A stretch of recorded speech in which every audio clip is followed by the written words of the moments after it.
Alright, so in today's video, we're going to be talking about cards that you should be getting rid of as soon as possible. They might go down in price or become less popular, so you might want to get as much money for them right now. If you have any of your own ideas for cards that people should be offloading, make sure to leave them in the comments down below and like the video if you enjoy.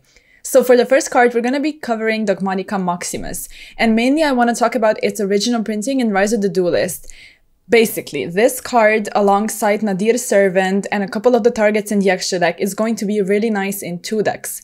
One of them might be Centurion, but we have been seeing different versions of Centurion. One of them is with Horus, the other one is with Nadir's Servant as well as Maximus.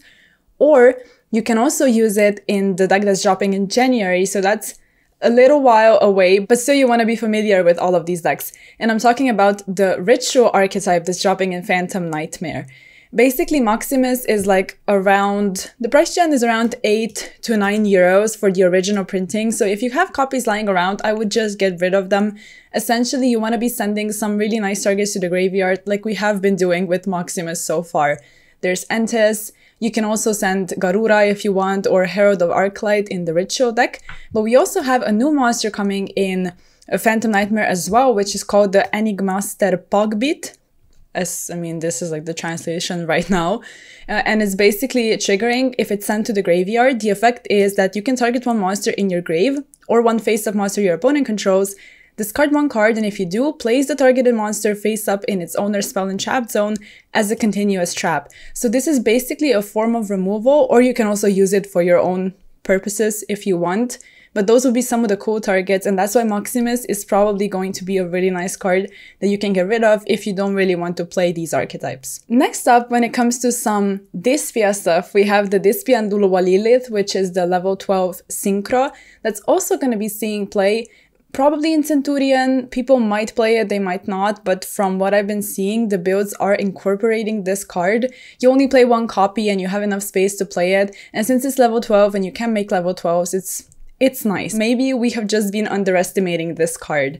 The price trend is about 13 euros, so I would say that if you're not going to be using it, just get rid of it because they might give it a reprint once the deck becomes more popular. Essentially, the effect is that when a monster leaves the extra deck or a card leaves the extra deck, you can make all monsters you currently control gain 500 attack permanently, and you also get to negate the effects of one face-up card on the field, which is actually really nice because you don't target, and I think non-targeting effects are really, really strong. So if you want to make 13 euros and like invest into some of the cards from my previous video, you can get rid of this Nduluwa Lilith if you want.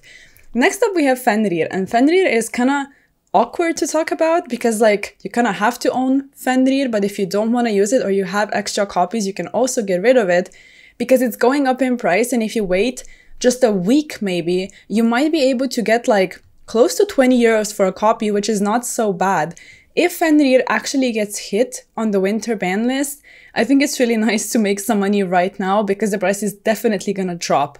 Also, there's the fact to consider that Fenrir is not gonna be good in every single meta. It's just the case that right now it's really useful in different decks. And if you don't use it in your own deck, I would suggest getting rid of it because a lot of people are gonna see a ton of value in owning this card. Then we need to talk about Guardian Chimera. This might be a little bit weird because like, why Guardian Chimera? But in my opinion, you can see some of the Chimera decks not doing as great. I'm not saying the deck is bad or anything of the sort, and it is seeing a couple tops at premier level events.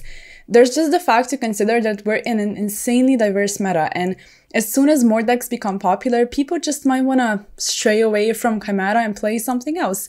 There is a lot of decks that you can pick up right now, not to mention that there's Centurion, Fire Kings, Ritual stuff from Phantom Nightmare, and all of these decks coming out, and usually people will gravitate towards new and interesting things.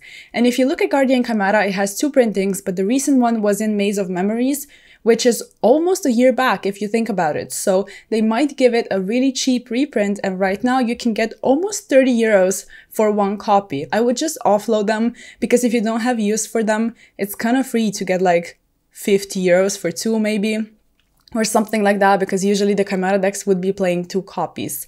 So there's an idea for you. And as for the next card, it is not close to 30 euros.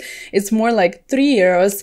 But if you have a lot of copies of Relinquished Anima lying around, which you might do because it was printed in Dual Overload and it also has the original Secret Rare printing, People are excited about this card because Puck played it in the Infernoble deck, and it's just really useful in a myriad of different decks that feature level 1 monsters, which right now are quite popular. And this card still catches people off guard to this day. So if you have a lot of copies and you list all of them on market, or you like sell them, you can actually make some money or make a good trade, because people are usually gonna be jumping on new tech cards, especially stuff that like the pro players showcase. So, you know, I'm not saying the card is bad. It's actually really nice. So if you don't have any use for it, I would get rid of Anima, because it's like free 4 to 5 euros for one copy. And if you have multiples of them, it actually makes a difference. So that's the next one. And since we're on the topic of Infernoble stuff, the next one, or the last one I should say I want to talk about, is the Battling Boxer King Dempsey. Now, if you maybe remember, I was talking about this card quite a while back, and I was saying that it's probably going to go up in price. It's generic, it's really good, and if we look at the effect, basically, if it's special summoned, you get to take a level 4 or lower Fire Warrior monster, or a Battling Boxer spell trap, this part especially is really important, from your deck, and you either add it to your hand or send it to the graveyard. So it's a searcher naturally for the Fire Warrior monsters, not the Battling Boxer spells traps, but it's nice, and it's around 4 to 5 euros. So if you find people interested in playing the Infernoble deck, which again is gaining a ton of popularity and hype, you can just get rid of these cards, because it did come out in the Legendary Duelist Soul Burning Volcano. So if you were maybe opening that product and you still have copies lying around, or you maybe pick them up because I told you so, then you can just get rid of them if you want. So that's pretty much gonna be it for this video. I just wanted to throw out a couple ideas so you can make some money or make some really good trades. And yeah, basically, if you want to add to it, you're always free to do so in the comments down below. And I'll see you in the next video. Bye.